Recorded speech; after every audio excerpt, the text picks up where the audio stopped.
Hallo liebe Zuschauer und willkommen bei uns auf dem YouTube-Kanal. Mein Name ist Eddie Wagner.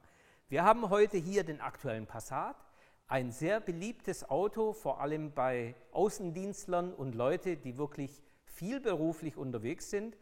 Und ganz oft sind diese Autos in der Leasing drin und es ist nicht erlaubt, großartig an den Fahrzeugen, an Sound was zu machen. Aber Leute, die gern Musik hören, hätten gerne eine Lösung und deswegen haben wir uns Gedanken gemacht, wie wir euch ein Set zusammenstellen können, was das Fahrzeug nicht beschädigt, was wirklich einfach einzubauen ist und nach der Leasing, bevor man das Auto zurückgibt, auch wieder einfach und restlos ausgebaut werden kann. Und das besteht aus einem Subwoofer, aus einer DSP-Endstufe, die auch die Frontlautsprecher, den Klang der Frontlautsprecher deutlich verbessert, die Lautstärke erhöht. Und wie das Ganze einzubauen geht, zeige ich euch jetzt. So wie bei den meisten VAG-Fahrzeugen findet ein Teil der Installation hier hinterm Handschuhfach statt. Wir haben ja hier die Radioeinheit und haben im Lieferumfang ein Plug-and-Play-Kabel, das sich einfach dazwischen stecken lässt, zwischen die Radioverkabelung und die Radioeinheit und somit einen beschädigungsfreien Einbau und Ausbau gewährleistet. Ich fange an, das Handschuhfach zu lösen. Dazu brauchen wir hier einen 20er Torx und schrauben das erstmal weg.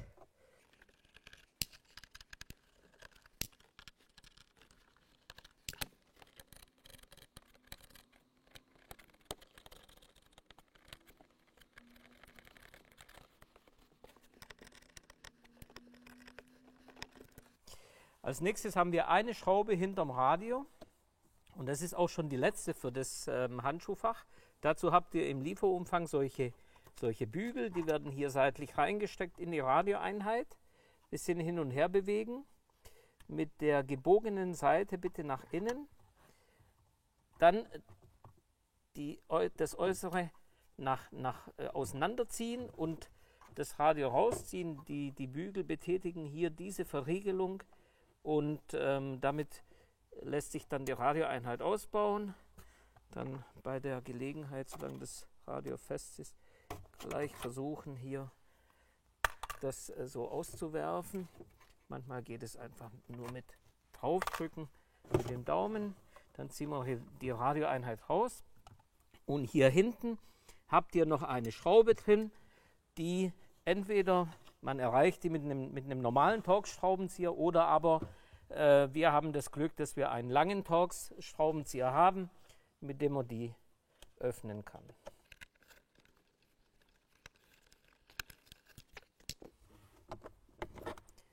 So, damit können wir das Handschuhfach jetzt lösen, die Radioeinheit wieder ansetzen, damit die nicht im Weg ist. Dann haben wir hier einen Stecker von der Beleuchtung, der hat rechts und links jeweils eine Verriegelung, die betätigen, Stecker rausziehen. Jetzt. Dann haben wir hier unten eine Lampe, die hat den gleichen Stecker, da kommt man aber wirklich ganz schlecht hin. Ihr könnt die Lampe auch alternativ einfach hier rausdrücken nach unten und durch das Loch durchstecken. Dann haben wir hier noch ein Kabel vom Handschuhfachkontakt, da einfach dran ziehen, dann geht das Ganze nach hinten weg. Ihr macht das Handschuhfach am besten zu. Dann haben wir hier die zwei Kabelbäume, die sind mit so Kratzclips fest, da kräftig dran ziehen, nach oben reißen, dann lösen die sich. Und dann habt ihr schon das ganze Handschuhfach einigermaßen gelöst. Der Klimaschlauch, sofern ihr einen habt, den könnt ihr einfach da liegen lassen und ihr könnt das Handschuhfach soweit hier ablegen. So, im nächsten Step pinnen wir jetzt dieses Kabel um und schließen das in die Fahrzeugverkabelung an. Ich habe bei der Gelegenheit übrigens gesehen, dass bei der Produktion hier des Fahrzeugs wahrscheinlich hier das Antennenkabel oder das Verbindungskabel ein bisschen unglücklich lag und es wickelt sich hier immer in diesen Befestigungszapfen. Das bitte hier beheben und nachher bei beim die Clips wieder festmachen, schauen, dass das hier ordentlich liegt, weil sonst wird das Kabel mittelfristig beschädigt. Wir können auch hier die Radioeinheit ein bisschen rausziehen, wenn wir das Handschuhfach öffnen und dann unten die Verriegelung des Bügelsteckers betätigen. Die funktioniert hier so, dass man hier drauf drückt und den Bügel aufmacht. Und hier haben wir zum einen die Lautsprecheranschlüsse für das Soundsystem oder für die Soundanlage. Die sind hier an dem beigen Stecker, den kann man hier rausklipsen, indem man hier die kleine Nase betätigt und hier oben diese V-förmige Nase und den Stecker nach hinten zieht. Dort stecken wir unser Plug-and-Play-Kabel schon mal ein. Das versorgt oder greift einmal das Signal vom Radio ab, bis es Klick macht und versorgt die Lautsprecher jetzt mit mehr Leistung über dieses Ausgangskabel. Und jetzt braucht unser Verstärker noch Strom. Dazu pinnen wir hier die Stromversorgung um. Und das muss bitte sehr sorgfältig passieren, weil die Polarität hier entscheidend ist. Im Lieferumfang habt ihr hier so ein Auspin-Werkzeug. Damit fahrt ihr hier seitlich neben den Pin hin und könnt den schon rausziehen. Und im Lieferumfang ist so ein neues Gehäuse. Da stecken wir den Pin gleich ein, und zwar auf die markierte rote Seite. Und stecken gleich bitte hier diesen roten Pin in die erste Kammer ein. So kann man nicht den Fehler machen, nachher die Pins andersrum einzustecken. Jetzt machen wir genau das gleiche mit dem braunen Kabel. Das ist die Minusversorgung.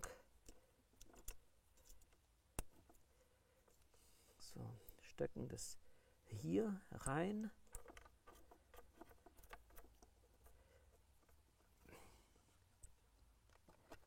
Wir haben ja im Vorfeld die Batterie abgeklemmt vom Fahrzeug. Das verhindert zum einen, dass wir uns irgendwelche Fehler nachher reinholen ins Entertainment oder ins Fahrzeug, und zum anderen, dass wir hier aus Versehen einen Kurzschluss fabrizieren und eventuell die Sicherung fliegt.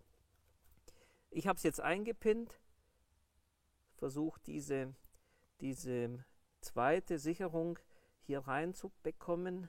Die geht manchmal ein bisschen schwer, weil die Pins wirklich stramm sitzen, aber jetzt habe ich sie drin. So. Und jetzt können wir nochmal überprüfen, dass wirklich Rot auf Rot geht. Das ist ganz wichtig. Stecken die Versorgungsspannung zusammen und damit haben wir eigentlich schon den vollständigen Abgriff gemacht. Sortieren ein bisschen die Kabel und schließen das Radio hier erstmal wieder an, indem man den Bügel wieder aufzieht und den sogenannten Quadlock-Stecker hier einsteckt. Und jetzt legen wir das Kabel etwa hier in diese Richtung raus und sortieren die Anschlüsse, so dass die hier in dieser Wanne zum Liegen kommen und das Radio auch noch sauber raus und reingefahren werden kann von der Handschuhfach-Vorderseite her. Das überprüfen. Ja, hier fehlt auch der Gummi, sehe ich, den müssen wir gleich noch im Fahrzeug suchen. Und damit ist schon mal der Anschluss gemacht. So, wir haben hier im Lieferumfang so einen Halter und ein Stück Klettband. Das Klettband habe ich in 2 Teile geschnitten und habe das so hier auf den Halter draufgeklebt. Und der Halter wird hier dann seitlich neben dem Lüftungsmotor an 2 Stehbolzen montiert. Einmal der da und einmal der hier vorne. Und ich montiere den jetzt da dran. Das können wir euch leider so gut nicht zeigen.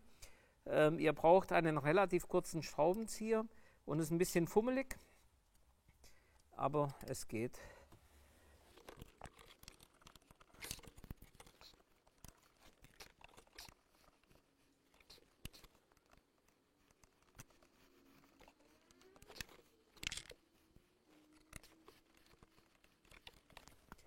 So, der Halter ist montiert. Hier drauf wird die Endstufe positioniert und das Kabel von hier eingesteckt. So, die Endstufe ist bereits programmiert. Die trägt also das Soundsetup für euren Passat, wenn ihr das Set so bestellt habt. Als erstes stecken wir hier das Subwoofer-Kabel, das Adapterkabel ein, stecken, wer möchte, auch den USB hier ein, der im Lieferumfang ist. Mit dem kann man die Endstufe später auch nachregeln, für Leute, die gern an der Anlage ein bisschen schrauben oder nachregeln wollen. Wie gesagt, das Glättband ist aufgebracht, etwa in dem Abstand, wie es auf dem Blechstreifen oder auf dem Blechwinkel aufgeklebt wurde. Dann stecken wir hier noch den Systemstecker ein, biegen das Kabel rum, schmeißen das Subwoofer-Kabel schon mal voraus und positionieren den Verstärker erst unten aufliegend und dann seitlich auf diesem Blechbügel, drücken ihn fest und schauen bitte, dass das Kabel später oder jetzt gleich da oben noch mit einem Kabelbinder befestigt werden kann, denn jetzt sind wir mit der Verstärkerinstallation so gut wie fertig und das Handschuhfach wird gleich wieder montiert. So, ich habe das Handschuhfach soweit mal angesetzt, habe hier den Stecker eingesteckt, habe hier die Lampe wieder eingeklipst und hier den Kontaktstecker eingesteckt, den kleinen. Dann habe ich das alleine fast ein bisschen schwierig, aber man bekommt es auf jeden Fall zu zweit hin. Habe das Handschuhfach ein bisschen hochgenommen und habe da hinten um den Blechträger rum einen Kabelbinder durchgezogen, der über dieser Blechlasche durchläuft. Und mit dem Kabelbinder kann ich jetzt hier das Kabel, wenn das Handschuhfach schon angesetzt ist, ein bisschen hochziehen und fixieren. Wir haben da extra im Lieferumfang einen langen Kabelbinder, der euch genau das ermöglicht. Und man muss den nicht unbedingt abschneiden. Man kann den auch so liegen lassen, weil da jetzt noch hinzukommen, ist wirklich schwierig. Damit befestigt ihr aber schon mal das Kabel und bringt es hier ordentlich zum Liegen. Dann habe ich hier geschaut, dass dass der Klimaschlauch ordentlich läuft und auch auf dem Zapfen noch drauf sitzt. Dann machen wir hier die Kratzclips hin und befestigen wieder den gesamten Kabelbaum. Wie gesagt, hier schauen, dass diese Antennenleitungen ordentlich liegen und dass man das Radio auch nach vorn wieder rausziehen kann. Man kann auch das Handschuhfach schon mal öffnen und das Ganze hier probieren, so dass es hier läuft. Es hakt hier noch ein bisschen.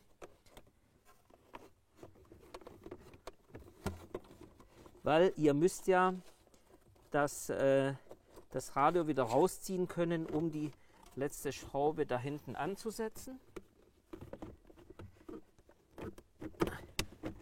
Und jetzt wird das Handschuhfach hier mal in Position gebracht und erstmal die äußeren Schrauben angesetzt.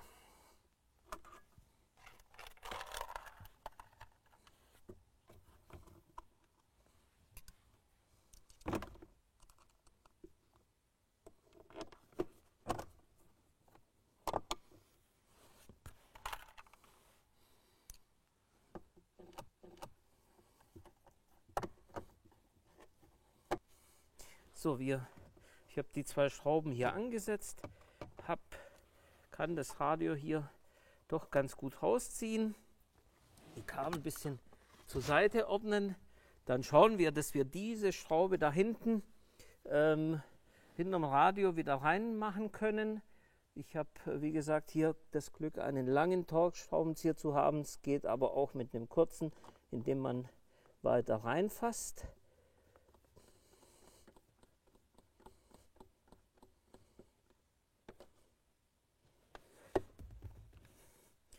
So, und jetzt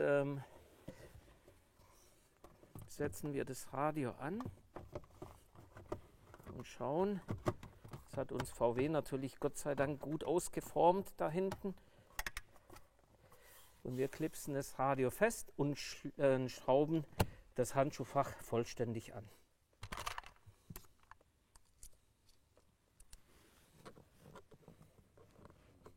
So, ich habe hier unten diese Abdeckung ein bisschen runtergezogen, habe das Kabel runtergezogen. Dabei habe ich übrigens hier gesehen, dass dieser Clip sehr leicht rausgeht. Den kann man zum Schluss hier oben wieder einklipsen. Und jetzt lösen wir diese Schwellerverkleidung und legen das Kabel in den Kofferraum. Einfach hier ein bisschen mit den Fingern runterfahren, kräftig ziehen. Dann löst sich das Ganze bis ungefähr hier hin. Weiter bitte nicht lösen, denn wir ziehen jetzt das Kabel hier durch und legen es entlang des Kabelbaums. Bei der Gelegenheit müssen wir noch die Verkleidung hier lösen. Dazu mit dem Clipheber hier seitlich unter den Deckel fahren, den wegklipsen. Dann nehmen wir diesen Deckel und fahren mit dem hier raus.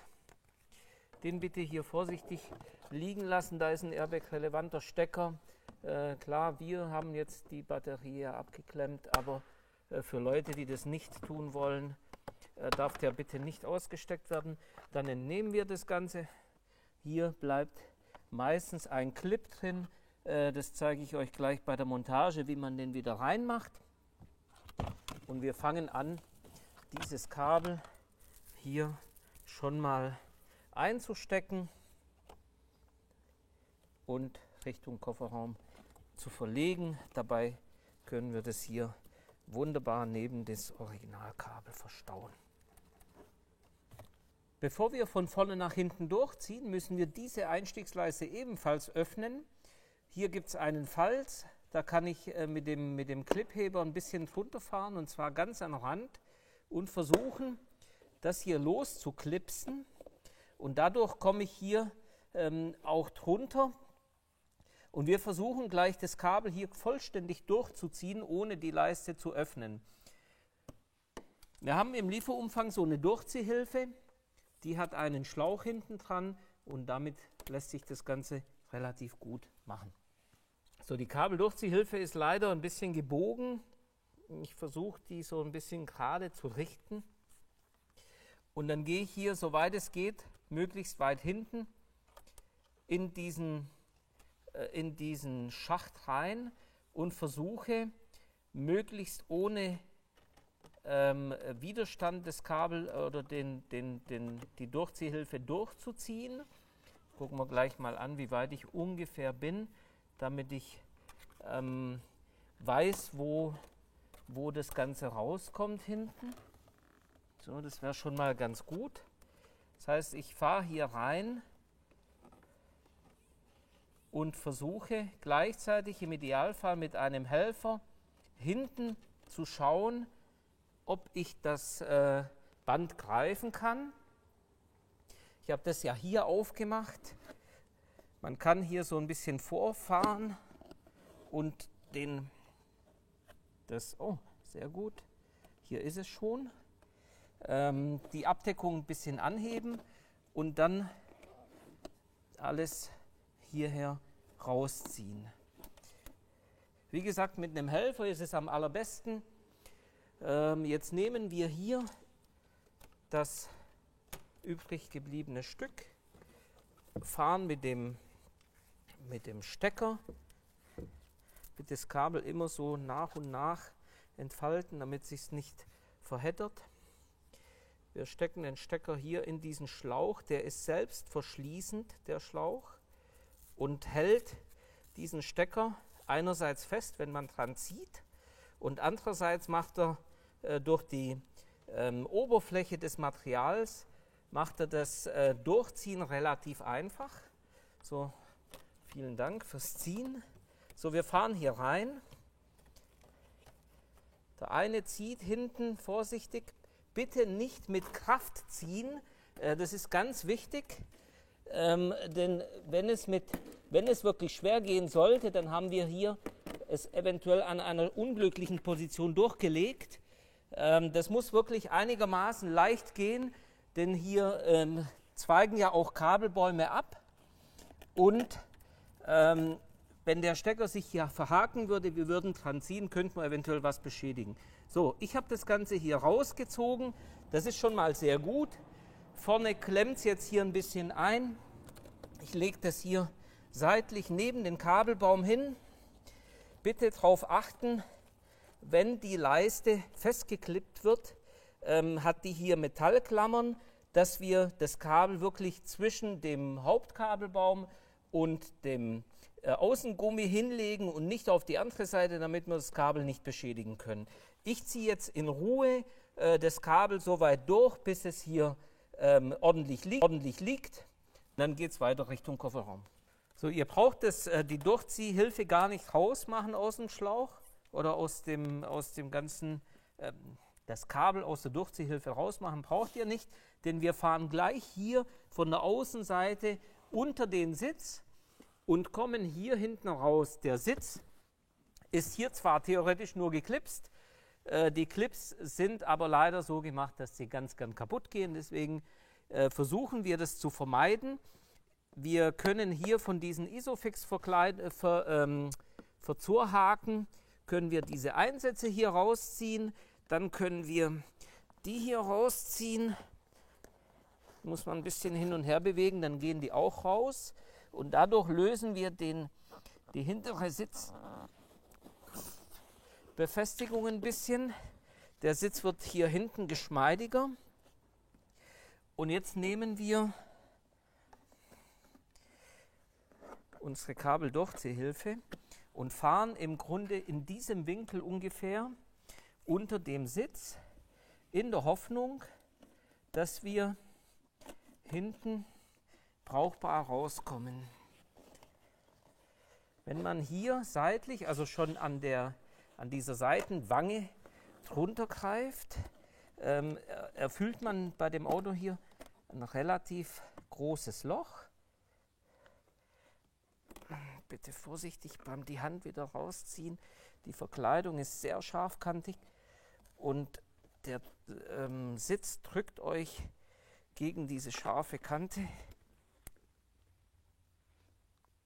Da muss man wirklich vorsichtig sein, dass man sich da nicht schneidet. Aber ich habe es gleichzeitig mit der Durchziehhilfe nachziehen oder nachdrücken. Und dann kommt ihr hier schon an dieser Position raus und dann können wir das gleich hier noch schön sauber reinlegen. Jetzt haben wir natürlich noch erstmal die Challenge dieses Stücks hier. Vorsichtig reinlegen und das Kabel rausziehen.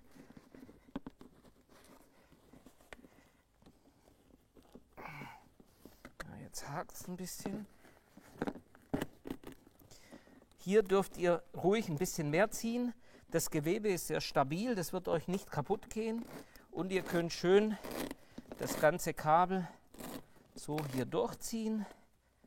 Hier am besten noch anheben. Und das Ganze hier verstauen. Bitte aufpassen, dass ihr hier den Gummi nicht einklemmt, denn der würde dann eventuell einreißen. Wenn das Kabel so weit gelegt wurde, könnt ihr das Ganze wieder festklipsen. Kein Mensch sieht irgendwas, das Kabel ist ordentlich verlegt. Dann können wir hier in diese Kante reingehen, können hier kräftig den Sitz ein bisschen nach oben ziehen und das Kabel hier dahinter hin verstauen. Da braucht ihr ein bisschen Kraft in den Fingern, aber das lässt sich wirklich dann so ganz gut machen.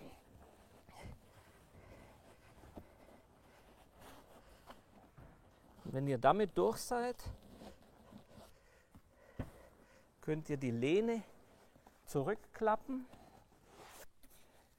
und hier wäre es fast besser, wir hätten den Boden schon rausgemacht, hier das Kabel rausziehen.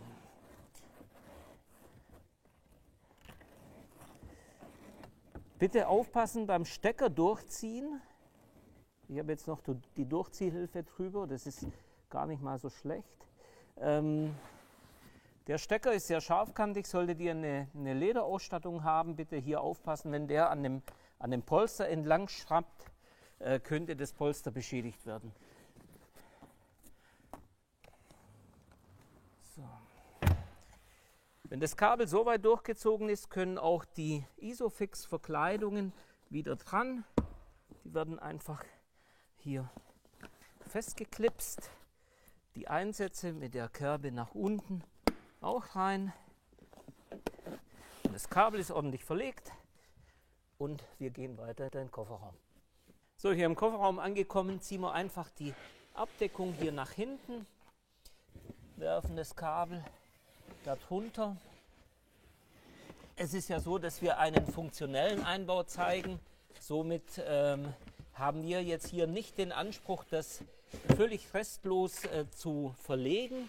Völlig unsichtbar. Kann man natürlich noch ein bisschen schöner machen an der Rücksitzkante da hinten. Wir wollen hier eine einfache und schnelle rückrüstbare Lösung haben. Das heißt, wir legen das Kabel einfach so hin. Im Kofferraum finden wir hier ein Werkzeugkasten und Verbandskasten. Das Ganze muss in dem Fall diesmal weichen, wird aber gleich nach dem Subwoofer-Einbau natürlich wieder im Kofferraum Platz finden. Wir haben im Lieferumfang so eine schöne Tasche und mit der könnt ihr die Sachen ordentlich verstauen. Wir haben hier unseren runden Subwoofer, der kann über den vorhandenen Dorn drüber gestülpt werden und mit der Originalbefestigungsmutter befestigt werden. Solltet ihr so einen Dorn nicht haben und das bei euch anders aussehen, könnt ihr bei uns auch im Shop andere Befestigungsmuttern aus dem VAG-Konzern kaufen. Mit denen lässt sich der Subwoofer genauso befestigen. Wir ziehen die Mutter an, stecken das Kabel hier seitlich ein und verstauen die restliche Leitung hier neben den Subwoofer, holen uns unsere Tasche und packen das restliche Material hier um den Subwoofer rum. Bitte darauf achten, der Subwoofer hier hat an der flachen Seite eine Bassreflexöffnung. Die sollte bitte immer zugänglich bleiben und ansonsten das Ganze ein bisschen hübsch machen, Klappe drüber. Dieser Subwoofer geht auch in Verbindung mit der tiefen Stellung des Ladebodens. Ihr habt da also keinerlei Einschränkungen und er funktioniert hier drin wirklich perfekt. So, zuletzt verstauen wir hier das restliche Kabel. Ich habe extra nicht das ganze Kabel nach hinten gezogen, weil ich weiß, dass es relativ lang ist. Das wäre unnötig. Ich kann es hier verstauen. Im Kickpanel hat es eigentlich genug Platz. Bloß schauen, dass es hinter dieser Kante zum Liegen kommt. Dann habe ich ja vorhin erwähnt, haben wir hier noch einen Befestigungsclip. Der ist in der Karosserie drin geblieben. Da kann man mit dem Clipheber hier ein bisschen reinfahren und schauen, dass man den Clip hier ausgebaut bekommt. Der lässt sich hier rausziehen. Dann wird er von hier wieder eingesetzt. Und wenn das Ganze soweit ist, können wir diese Verkleidung bereits ansetzen. Natürlich schauen, dass der nicht verloren geht. Das heißt, mit der Verkleidung von unten her in diesen Spalt reinfahren, bisschen hin und her bewegen, bis man den Clip rasten hört und gleichzeitig mit der Vortrennhand hier bitte die Verkleidung in diese Teppichkante drücken und hier hinten ein bisschen anheben, bis die, man spürt es hier unten, bis die hier ordentlich zum Liegen kommt, sodass die wirklich hier sauber aussieht. Dann legen wir diese Verkleidung drüber, schauen, dass die Clips sitzen und dann kann man mit 2, 3 beherzten Schlägen die Verkleidung hier drauf klipsen, hier auch nochmal einrasten lassen und den Gummi drüber drüber streichen. So. Zu guter Letzt haben wir diese Verkleidung. Wir machen das hier, das war ja nur aus Ordnungsgründen hier dran. Die Verkleidung wird hier unten drauf gesetzt und hier oben von der Seite eingeführt. Dann der Gummi wieder drüber. So. Dann so ein bisschen in die Position gedrückt. Die endgültige Position erreicht man, wenn der Deckel hier drüber ist. Der wird hier festgeklipst. Dann, wie vorhin erwähnt, diesen Clip hier unten wieder in diese weiche Abdeckung rein buxieren. Und wenn das alles fertig ist, können wir die Batterie anklemmen und dann geht es zum Soundcheck. So, wir haben die Installation vollbracht, haben die Batterie angeklemmt. Es sei vielleicht noch erwähnt, bevor ihr die Batterie abklemmt am Anfang, haben wir auch den Fehler gemacht. Das Fahrzeug hat natürlich eine elektrische Heckklappe und ihr solltet vorher die Heckklappe öffnen und zwar vollständig und dann erst die Batterie anklemmen. Wir haben hier nach dem Batterie-Anklemmen natürlich einen Haufen Fehler im Kombi-Instrument. Bitte keine Sorge haben, dass da irgendwas mit dem Auto kaputt ist. Sobald ihr eine Runde gefahren seid, hat sich das Fahrzeug wieder eingelernt und diese Fehler gehören der Vergangenheit an. Aber jetzt hören wir mal ein bisschen.